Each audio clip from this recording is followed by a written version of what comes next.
Good morning, শুভ সকাল বন্ধুরা। আবার এসে গেছে একটা সকালের ভিডিও নিয়ে। এখন প্রায় 7টাই বাজে। তো সব কাজ সেরে উঠে রান্নাঘরে চলে আসলাম।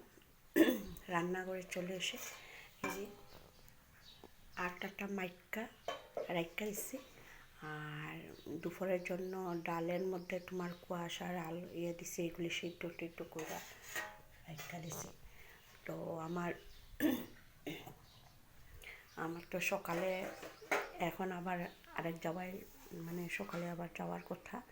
তো রান্নাঘরের সকালের ডিউটিটা সেরে রাখলাম। দুপুরে এসে আবার কি রান্না করুন সেটা তোমাদের সাথে শেয়ার করুন। তো সকালে তো টিফিনটা বানাইতে লাগো, টিফিনের ব্যবস্থা সব রেডি করে রাখছি। টাটা বন্ধুরা।